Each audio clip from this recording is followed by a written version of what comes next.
కవర్లు వాడద్దు, ప్లాస్టిక్ వాడద్దు, డబ్బలు ఇవన్నీ ఇది చాలా బాగా నచ్చింది. అంతటా ఎక్కడ చూసినా దేశం అంతా ఈ కవర్లతోనంతా చెడిపోతుంది.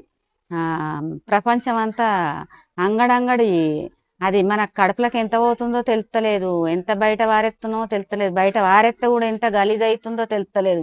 అది జనాలకు ఎట్లా తెలుస్తుందో ఏం కథనో. కానీ మనకైతే మన పద్ధతి చాలా బాగా నడిపిస్తుండ్రు ప్రభులు.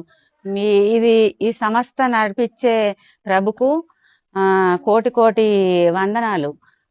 చాలా నాకు బాగా అందరూ చేసే ఎవరి పని వాళ్ళు చేస్తుండ్రు.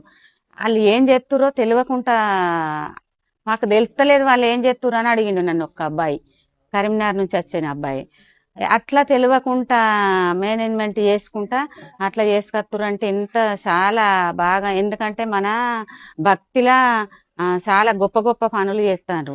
ఈ భక్తి ఇట్లనే కొనసాగి ఈ పద్ధతి అంతా ఇట్లనే కొనసాగాలి అని నేను ఇంకా వాళ్ళందరికీ చాలా ధన్యవాదాలు చెప్తాన్నా. భక్తి ఇంకా చాలా మంది ఈ యూట్యూబ్ చూసిన వాళ్ళంతా చాలా మంది భక్తులకు వస్తే మీ అందరి జీవితాలు అందరి బాగుపడతాయి, అందరూ ఆరోగ్యంగా ఉంటారు, ఆనందంగా ఉంటారు. కృష్ణ కాన్షియస్లకు వస్తే ఎంత ఆనందమో ఎంత సంబరంగా ఉంటారో మీరు ఒకసారి వచ్చి చూడుండ్రి. అప్పుడప్పుడు వచ్చి ఒక 4 రోజులు ఉండి చూడుండ్రి. ఇక్కడ ఉండి చూసి అప్పుడు ఆనందించి అప్పుడే మీరు భక్తులకు రారి. అంతవరకు దాకా మీరు మిమ్మల్ని భక్తులకు ముందుగా రమ్మని అంటలేను నేను. కానీ భక్తులు ఉంటే చాలా మంచిది, మన జీవితానికి ఆనందం. ఈ అట్టిగానే ఇదంతా మెరుపులాట. ఈ మెరుపులాట ఎన్ని రోజులు ఉంటుందో అర్థమైతలేదు. ఇక కలియుగం మునిగే కాలం వచ్చింది అని అంటుండ్రు. అక్కడక్కడ 7 ఊళ్ళకు ఒక్క ఊరు అయిద్దని చెప్పిండు బ్రహ్మంగారు.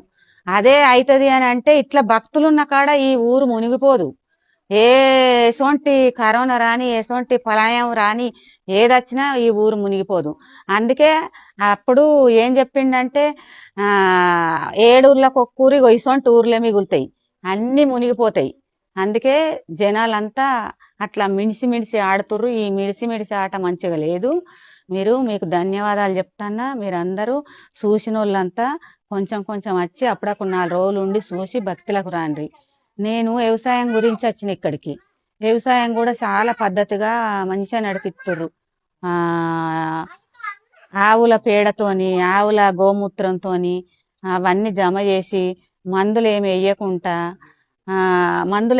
పంట వండుతుంది. కూరగాయలు, బియ్యము, వరి పంటలు, జొన్న పంటలు, రకరకాల పండ్లు అన్ని రకాలు పండించుకొని భగవంతునికి ఆఫరింగ్ చేసి మనం తింటే మన ఆరోగ్యాలు ఎంత మంచిగా ఉంటాయో మీరు ఒకసారి చూసి గమనించుర్రి. తిని ఆనందపడుర్రి, సంబరపడుర్రి, సంతోషపడుర్రి. అప్పుడే మీకు ఇంకా ఆనందం వస్తుంది. ఇట్లా నా సొంటి భక్తులు వచ్చి చూసి మీకు చెప్తే మీరు చూసి మీరు కూడా నాలాగా భక్తులు కావాలని కోరుకుంటున్నాను. నేను ఆ కృష్ణుని, మా రాధామాధవుని, మా రాధా గోవిందుని అందరికీ నేను నమస్కారం చేసి చెప్తాన్నా. హరే కృష్ణ.